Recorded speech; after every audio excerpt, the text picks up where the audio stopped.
जी हाँ दोस्तों, जैसा कि आप सभी को पता है एमपी बोर्ड 10वीं क्लास और 12वीं क्लास का रिजल्ट आ गया है और आपने अपना रिजल्ट भी चेक कर लिया होगा, ठीक है। यहाँ पर हम आज के इस वीडियो के माध्यम से बात करेंगे जब हम 10वीं क्लास का रिजल्ट चेक कर रहे हैं, ठीक है। जब हम 10वीं क्लास का अपना रिजल्ट चेक कर रहे हैं तो उस रिजल्ट में हमें हैश दिखाई देता है, ठीक है। उस हैश का मतलब क्या है, मैं आपको पूरी इन्फॉर्मेशन बताऊंगा कि जब हम अपना 10वीं का रिजल्ट चेक करते हैं तो उस 10वीं में हैश का मतलब क्या है।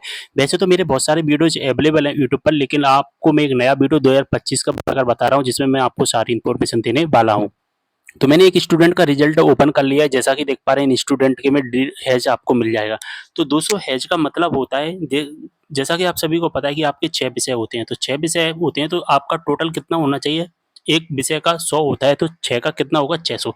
तो लेकिन यहाँ पर आपको दिखाई देगा 500। ऐसा क्यों दिखाई दे रहा है? हर स्टूडेंट के में ऐसा ही दिखाई देगा। जो 10वीं के स्टूडेंट है उनको 600 की बजाय 500 दिखाई देगा। अब 500 क्यों दिखाई दे रहा है मैं आपको बता देना चाहता हूँ। यहाँ पर लिखा भी गया है कि अगर आपका जो रिजल्ट है जिसमें हैश दिखाई दे रहा है उसका मतलब है कि आपका जो रिजल्ट है बेस्ट ऑफ 5 पद्धति से तैयार किया गया है। बेस्ट ऑफ 5 पद्धति से मतलब क्या होता है कि ऐसे स्टूडेंट जो 10वीं क्लास में 6 विषय में से अगर कोई सा एक विषय ऐसा है जिसमें कम नंबर आते हैं, भले ही 1 नंबर आए, 10 नंबर आए, 15 नंबर आए, 20 नंबर आए, 50 नंबर आए, अदर विषय की अपेक्षा मान के चलिए जैसा कि आपके 5 विषय में आए हैं नंबर अच्छे, ठीक है। 5 विषय में तो आपके नंबर आए हैं अच्छे, 5 विषय में अच्छे नंबर आए हैं और एक विषय में इन 5 विषयों की अपेक्षा कम नंबर रह गया। एक विषय में इसमें मान के चलिए 80 आए, इसमें 90 आए, इसमें 90 आए, इसमें 90 आए, इसमें 90 आए, इसमें 90 आए। अब मान के चलिए इसमें आए 75 नंबर, तो ठीक है ना, 75 पास तो हो गए, लेकिन फिर भी यहाँ पर रह जाएगा। यानी कि आपका 10वीं क्लास का कोई एक ऐसा विषय जिसमें एक विषय में कम नंबर आते हैं उस विषय में हैश आता है, ठीक है।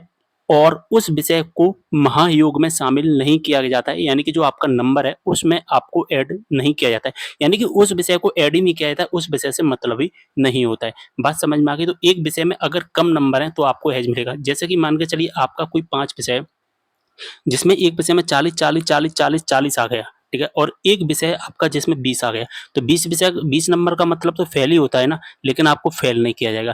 फेल क्यों नहीं किया जाएगा? क्योंकि आपके 5 विषय में अच्छे नंबर है और एक विषय में कम नंबर है, और इस वजह से आपको बेस्ट ऑफ 5 पद्धति योजना का लाभ मिल गया है। इस वजह से आपका जो रिजल्ट है आपको पास कर दिया गया है। जैसा कि एक स्टूडेंट का भी देख सकते हैं, सभी विषय में डिस्टेंट लगा है लेकिन फिर भी यहाँ पर हैज लगा है और इस विषय को यहाँ पर शामिल नहीं किया गया है, 600 की बजाय 500 से ऐड किया गया है, जैसा कि देख पा रहे हैं। यानी कि इस जिस विषय में हैज लगा रहता है ना, उस विषय का मतलब ही नहीं रहता है, यानी कि हिंदी, इसमें कोई मतलब नहीं है इस हिंदी का, ठीक है। यहाँ पर हैज लगा है, इसका कोई मतलब नहीं, इसको महायोग में शामिल नहीं करेंगे। बात समझ में आ गई?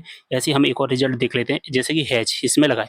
देखिए यहाँ पर इनके 22 नंबर है और बाकी विषय में अच्छे नंबर हैं, ठीक है। बाकी विषय में अच्छे नंबर हैं, लेकिन जो एक विषय है जिसमें कम नंबर आए हैं, 22 नंबर, ठीक है। अब 22 नंबर आए इसका मतलब तो ये फेल है ना, 22 नंबर आए तो इसका मतलब फेल है। अब लेकिन इनको फेल नहीं किया गया है। इनको फेल क्यों नहीं किया गया? बेस्ट ऑफ 5 पद्धति योजना से बच गए हैं, क्योंकि 5 विषय में तो इनके अच्छे नंबर है, बस एक विषय में जो कि नंबर कम है, और एक विषय में नंबर कम होने की वजह से और बेस्ट ऑफ 5 योजना का लाभ मिल गया, इस वजह से ये फेल होने से बच गए, अन्यथा ये फेल हो जाते, ठीक है।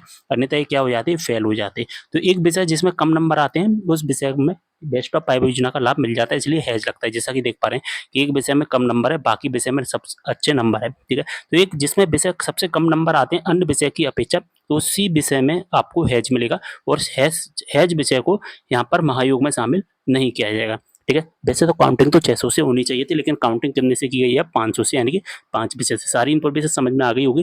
वीडियो को शेयर करना है। मिलते अगले वीडियो में एक और जानकारी के साथ, तब तक लिए बाय।